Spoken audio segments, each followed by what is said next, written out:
جی بسم اللہ الرحمن الرحیم، السلام علیکم۔ سب سے پہلے دوستو ایک چیز کلیئر کرنی ضروری ہے۔ وہ سب لوگ پوچھتے ہیں کہ جو ایک ہمارا سلسلہ تھا کہ جو نظر آ رہا ہے حقیقت اس سے آگے ہے، تو وہ تو کافی چیزیں ہو چکی ہیں اور آگے کام بڑھ رہا ہے، اور ہر دفعہ آپ کو ساتھ ساتھ یہ بھی بتایا کہ اس میں رکاوٹیں بھی ہیں اور بہت سارے، بلکہ حکومت، مسلم لیگ نون اور ان کے ساتھ جو لوگ ہیں وہ تو نہیں چاہیں گے کہ یہ جو نظر آ رہا ہے حقیقت اس سے آگے چلی جائے، تو وہ رکاوٹیں بھی ہیں۔ تو اتنا آسان نہیں ہے، جتنی پیچیدگیاں اور جتنا کچھ ہو چکا ہے پچھلے 2 سالوں میں، تو وہ آہستہ آہستہ ہی ہونا ہے۔ ایک دم تو میرا خیال ہے پھر آپ کہیں گے کہ یہ ڈیل ہے، پھر یا تو خان صاحب ڈیل کر لیں پھر، تو اس لیے یہ چیزیں تو آج بھی اسی لیے اسی کی قسط آگے۔ بات یہ ہے کہ جب خبر ہوگی اسی وقت وہی خبر وہ دینی ہے، ادروائز خود سے نہیں بنا سکتے، نہ بنانی ہے۔ اور دوسری بات یہ ہے کہ ہر کوئی ایک ہی جگہ پہ سوئی اڑی ہوئی ہے کہ خان صاحب کب باہر آئیں گے، تو بھائی جب خبر ہوگی کچھ ٹھوس چیزیں تو پھر ہی بتانا۔ کوئی نجومی والے کام تو نہیں کرنے۔ ویسے تو نجومی یوٹیوبر بہت زیادہ ہیں یوٹیوب پہ، وہ یہی کام کر رہے ہیں، تو آپ ان سے پوچھیں نا کہ یہ آپ جناب کب سے آزاد کروا رہے ہیں خان صاحب؟ ہم نے تو کبھی نہیں کہا، کیونکہ نظر ہی نہیں تھا بھی آ رہا، اور کچھ خبریں ملے۔ ہاں، جو چیزیں سمجھ آ رہی ہیں، جو ریلیکسیشن، جو چیزیں بہتر ہیں، وہ ہم آپ کو وقتاً فوقتاً بتاتے رہے ہیں، آج بھی بتائیں گے۔ لیکن اب یہ جو چھوٹی، اس سے پہلے خان صاحب کو باہر کرا رہے تھے تو وہ تو نہیں آئے، پھر بڑی عید پہ بھی نہیں آئے، تو اس لیے ابھی تھوڑا انتظار کریں، لیکن یہ انشاءاللہ زیادہ دیر بھی نہیں لگنی، یہ ہو ہی جانا ہے۔ تو اب آج جو خاص بات ہے کہ یہ آپ نے نوٹ کرنا ہے کہ اسلام آباد ہائی کورٹ، ٹھیک ہے، وہ 6 ججز کے خطوط آگے، اس کے بعد دوسرے ججوں کے آگے، پھر لوور جوڈیشری میں بھی خط جو ہے وہ ان کا بھی آ گیا، معاملات آگے بڑھ رہے ہیں۔ لیکن آپ کو یاد ہے کہ اسلام آباد ہائی کورٹ کے چیف جسٹس کے متعلق کئی دفعہ P T I, even Khan صاحب، مختلف کیسز میں یہ لکھ کر دے چکے ہیں کہ آپ ہمارا کیس نہ سنیں۔ لیکن اب کیا ہو رہا ہے، اب یہ ذرا دیکھنا ہے آپ نے کہ آج ہی چیف جسٹس عمر فاروق جو ہیں اسلام آباد ہائی کورٹ کے آنریبل جج، انہوں نے وہ جو ایک کہہ لے کہ گیم ڈالنے والے تھے الیکشن کمیشن کے ساتھ مل کے حکومت، یہ کہ وہ ٹریبیونلز جو ہیں الیکشنز کے وہ بدل لیں گے اور ریٹائرڈ ججز کو لگا سکتے ہیں، وہ انہوں نے فارغ کرا دیا، معطل کرایا۔ اور ساتھ ہی انجم وکیل جو اسلام آباد کی 3 سیٹوں میں ایک وہ ایم این اے بنے ہوئے ہیں، فارم 47 والے، تو وہ ان کو شو کا نوٹس بھی ہو گیا، اور انہوں نے کہا کہ آپ نے جج پر کیسے الزامات لگا دیے، جواب دیں 7 روز میں۔ تو لہٰذا جو نظر آ رہا ہے حقیقت اس سے آگے ہی ہے، لیکن تھوڑا صبر کرو، تھوڑا انتظار کے ساتھ چلیں، طریقے کے ساتھ۔ اتنی آسان نہیں ہے بات کہ صرف خان صاحب اکیلے ہی ملک میں ہیں، وہی سیاست پی ٹی آئی ساری کر رہی ہے، اور پھر پی ٹی آئی کے اپنے بڑے مسائل ہیں، وہ آگے ہم آپ کو دوسری خبر وہ بھی دینی ہے۔ تو اب وہ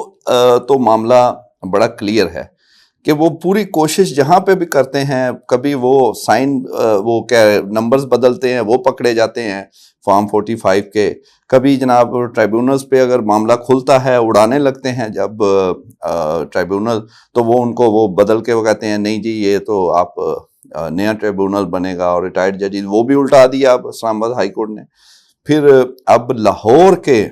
اور پنجاب کے حلقے بھی اسلام آباد کے بعد ادھر بھی یہ معاملہ شروع ہونے والا ہے، اور اہم حلقے اس میں شامل ہیں،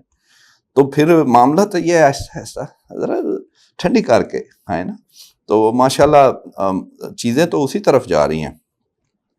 دوسری بات جو ہے وہ آپ کو پتہ ہے کہ تحریک انصاف کے اندر ہم ہر وقت یہ ہر دفعہ بتاتے تھے کہ کچھ لوگ پلانٹیڈ، 2 ڈبل گیم، وہ سارا وہ ایکسپوز بھی کچھ ہو گئے، کچھ رہتے ہیں۔ اب ایک اور معاملہ جو درپیش ہے وہ ہے وکلا کا، کہ جو کئی اہم کیسز میں وکلا جو ہیں وہ آپس میں ان کا کوئی ہے ہی نہیں، کوارڈینیشن ہی نہیں ہے۔ اب یہ اتنا اہم کیس ہے مخصوص نشستوں والا آج جو تھا، اب اس میں وہ دیکھ لیں وہ وکلا کا جو حال تھا. ایون فواد چودھری صاحب نے تو اس پہ ٹویٹ بھی کر دیا, بڑا یعنی ماتم والا ٹویٹ, ماتم کیا انہوں نے کہ یہ کیا وکیل یہ کر رہے ہیں, ان کو پتہ ہی کچھ نہیں ہے یہ کیا جواب دے رہے ہیں. اب میں ان کے نام کیا لوں, ایک صاحب جو وکیل ادھر تھے, اب وہ پاناما میں میاں صاحب کے بھی وکیل تھے, تو میاں صاحب نے ڈبویا سی انہوں نے, تو اب وہ خان صاحب کے بھی ہیں, اور بھی کیسز میں وہ الیکشن بھی لڑے ہیں خیر سے. بہرحال تو یہ اب جب ایسے ہے تو معاملات صرف پارٹی کے اندر نہیں, وہ پھر کیسز میں بھی خراب ہوتے ہیں. ایون آپ یقین کریں کہ جو سائفر کیس تھا اس میں بھی ساری محنت جو تھی سکندر ذوالقرنین, آپ کو پتہ ہے بڑا نام ہے وکلا میں, اور وہ اسپیشل پراسیکیوٹر بھی تھے ایف آئی اے کے انتہائی اہم کیس میں جو شہباز شریف اور حمزہ شہباز کے خلاف تھا. آپ کو یاد ہے جب خان صاحب وزیر اعظم تھے, تو پھر وہی سکندر ذوالقرنین کو ہٹا دیا اور پھر حکومت رجیم چینج سارا کچھ آپ کو یاد ہے, بڑا اہم انٹرویو بھی ہوا. تو وہ ساری محنت انہوں نے کی, لیکن پھر دوسرے وکیل آ کے تو وہ ان کو وہ کرتے ہیں کٹ اپنی کرنے کے لیے, چمکانے کے لیے. اسی طرح ادھر بھی ہو رہا ہے. اب دیکھیں وہ سنی اتحاد کونسل کے وکیل اور جو پی ٹی آئی کے وکیل, وہ دونوں ایک دوسرے کے مخالف چل رہے ہیں, کیونکہ ایک بنیادی سوال کیا جا رہا ہے, اس کا ان کو جواب دینے پتہ نہیں چل رہا, کہ وہ یہی ہے کہ آپ کیوں آپ نے یہ انٹرپریٹ کیا کہ ہم نے اگر بلے کا نشان لیا تو آپ ایک سیٹ والی جماعت میں آپ سارے کیوں چلے گئے. آپ کو یہ اس کا یہ مطلب تو نہیں تھا کہ پی ٹی آئی نہیں ہے, آپ کو پی ٹی آئی میں ہی جانا تھا. اور آج سارے انہیں پوچھ رہے ہیں, ایون جسٹس اطہر من اللہ بھی پوچھ رہے ہیں, حالانکہ وہ ان کے ریمارکس یا جسٹس منیب اور ان کے جسٹس منصور علی شاہ, یہ سارے بڑے زبردست ریمارکس ان کے حق میں, وہ انہیں پتہ ہے وہ ووٹرز کی بات کر رہے ہیں کہ سب سے پہلے ووٹرز کا جو بنیادی حق ہے وہ ہم نے اس کو دیکھنا ہے, اور وہ یہ ہے کہ انہوں نے ووٹ پی ٹی آئی کو دیا ہے, تو وہ اب سیٹیں بھی مخصوص نشستیں بھی انہی کو جانی. لیکن آپ نے یہ ایک غلطی کی ہوئی ہے, اس کا جواب اب دینا نہیں ہو رہا کہ آپ نے کیوں یہ آپ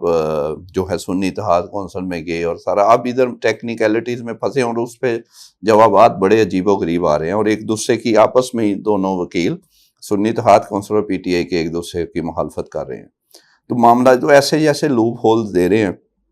تو یہ بھی چیزیں آپ نے ذہن میں رکھنی ہے. جب جلد بازی ہوتی ہے جی جناب فٹافٹ یہ سارا کچھ ہو جائے, تو پھر آپ یہ بھی تو دیکھیں, ایک طرف سیاسی طور پہ ڈبل گیم والے ہیں آپ کے اندر, اور دوسرا پھر وکلا بھی جو جس طرح کیسز کا وہ کرتے ہیں اور اپنی سب کو وہ پڑی ہے, تو اس میں بھی خرابی پھر الٹیمیٹلی تو وہ سارا جو معاملات اگر کہیں بہتر ہونے ہیں یا ہو رہے ہیں تو وہ دوبارہ اس کو ریورس گیئر لگ جاتا ہے. تو لہٰذا جو حقیقت ہے وہ آگے تو ہے جو نظر آ رہا ہے اس سے, لیکن اس کو روکا بھی جاتا ہے اور کبھی کبھی پیچھے بھی لے جاتے ہیں, لیکن معاملات ابھی ہوپ فل ہیں, اسی طرف جا رہے ہیں, بہتری کی طرف ہی ہیں. تو آپ نے انشاءاللہ جو ہے میاں اپنا خان صاحب کہتے تھے گھبرانے کی ضرورت نہیں ہے, گھبرانا نہیں ہے. تو بس انشاءاللہ اب دیکھیں آگے معاملات کس طرف جاتے ہیں, وہ بھی آپ کو انشاءاللہ اپڈیٹ کرتے رہیں گے. اور کچھ سیاسی خبریں بھی ہیں, لیکن آج اس پہ ہی رہنا چاہیے. کل پرسوں انشاءاللہ اس سے بھی آپ کو آگاہ کریں گے کہ مسلم لیگ نون پیپلز پارٹی ان کے اندر کیا چل رہا ہے. Thank you.